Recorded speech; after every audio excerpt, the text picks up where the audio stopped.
So one of my subscribers sent me this article from Stellpower that discusses the final Super Challenger that we all hope is coming in 2023, and talks about how a lot of us YouTubers and clickbait websites spread unsubstantiated rumors that 1000 horsepower from Dodge is impossible. A 426 just won't work. Regulations are too strict, that the chip shortage is causing issues with the stage kits. So in this video, let's revisit the foundation Hellcat and do some fact checking by an unsubstantiated YouTuber such as myself.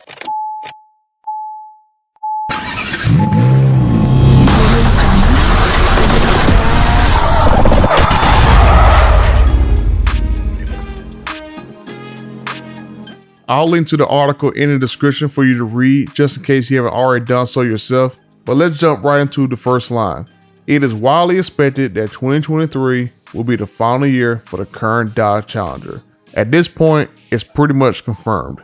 Both the Challenger and the Charger will return once the current model leave production in 2023. The Stellantis CEO himself confirmed back in July at the EV Day that both models will return. And recently, Stellantis signed a new agreement to update the Brampton assembly plants for EV production. And it was announced that Brampton will go down for retooling early in 2024. So that pretty much confirms that the current generation cars will be done by the end of 2023.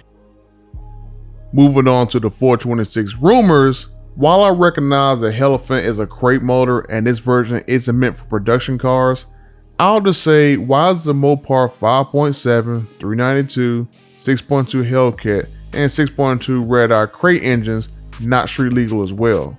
If the 6.2 Red-Eye engine wasn't in a Red-Eye, Superstock, and Jailbreak, would people say the same thing, that it can't pass emissions and not be street legal? Secondly, we had rumors for years that a naturally aspirated 426 was going to debut in the Ram Rebel TR that would have been the little sibling to the TRX. And this is right around the time that Stellantis merger talks was going on, and a lot of interesting projects was getting canceled. With the Ram TR canceled, Ram said they will offer a non-supercharged version, but just not an introduction. Challenger ACR was canceled. The Project Angel that was supposed to be a hybrid Hellcat, that was canceled. Remember all the hybrid-ready transmissions FCA ordered from ZF that was supposed to be delivered in 2022, which was the second largest order behind BMW. It doesn't make sense to buy a large number of rear-wheel drive hybrid-ready transmissions from a supplier and not have any hybrid vehicles to use them in. Sounds like some hybrid projects got canceled. Just saying. Let's see what else happened. SRT disbanded. The 6.2 Hemi is canceled in 2 years. Made a 392 Wrangler pretty much the same price as a Ram TRX. Canceled the Trackhawk. Made the Ram GT, which pretty much is a knockoff TRX, and still wouldn't put the 392 engine in it. Pissed off suppliers, jeopardizing production and potential future vehicles. And like I said before, Tim Kuniskis says the current cars could have been produced side by side with the next gen cars, but Stellantis says otherwise and will shut down Brampton in 2024. The rise of Stellantis has been the fall of some great products that we could have had. If a 426 doesn't come in a foundation Hellcat, it won't be because of the federal government. It'll be because of Dodge's new stepdaddy Stellantis said they couldn't. And there's nothing to say that Dodge won't make a limited run of 426s for the final edition. The new Hurricanes are made of aluminum, and the 510 has a special coating to harden the cylinders. So Dodge already has the technology to make a more improved 426 than the Hellephant they designed a while ago.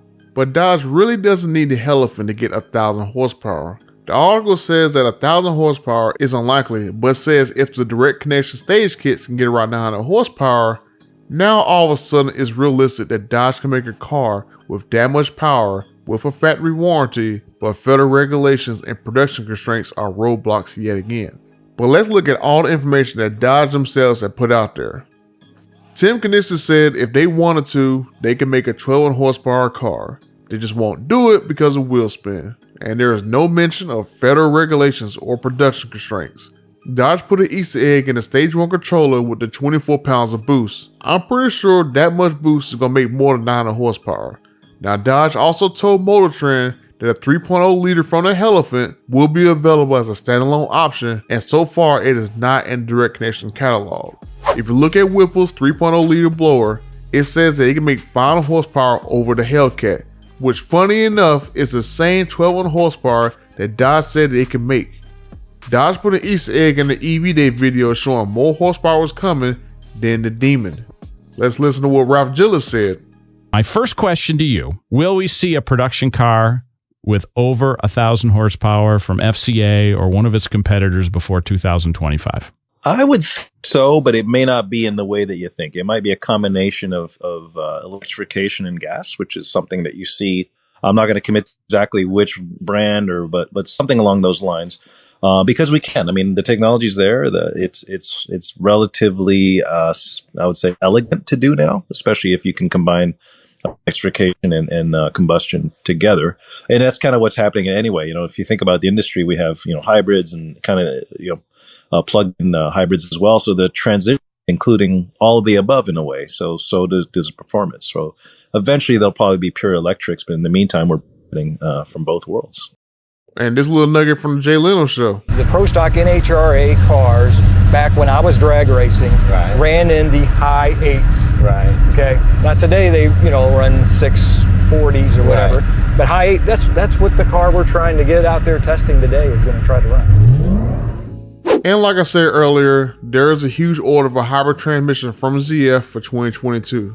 You have a lot of breadcrumbs from Dodge that something big is in the works.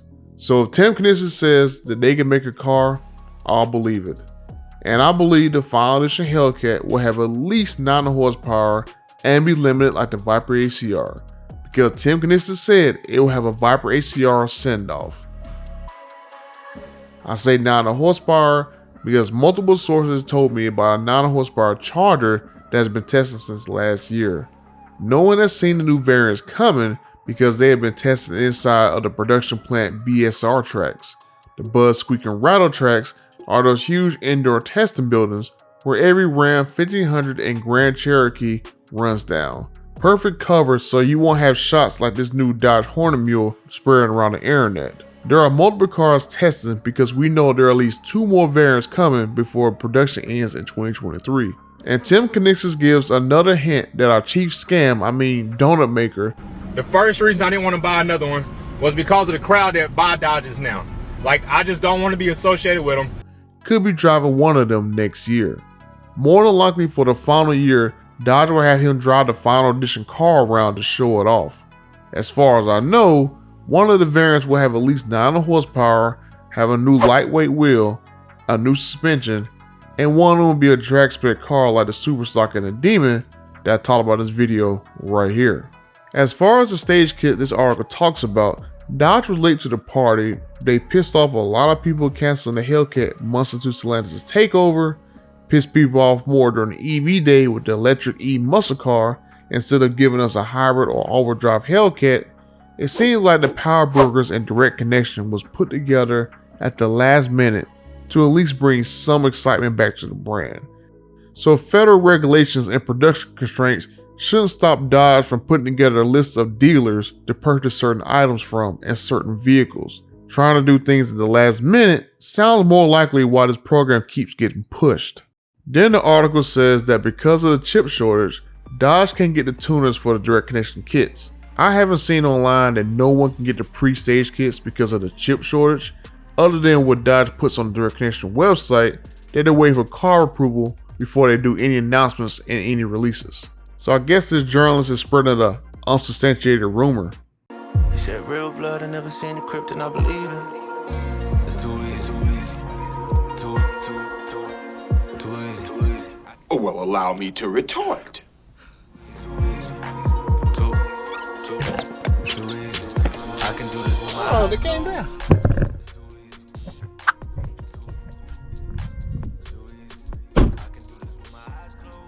She did something right. Just saying. The final edition Hellcat will be the super Dodge car that won't disappoint, but the question is, will Stellantis be the biggest problem standing in its way? The final edition will be limited, and we all know dealers are going to price gouge it and hold them ransom on their lots for a long time.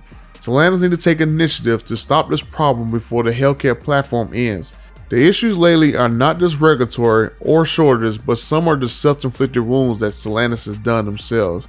You can check out this video about the problems Stellantis has created for Dodge, or you can check out this video about the new Dodge Hornet that may be too small to contend in the US market.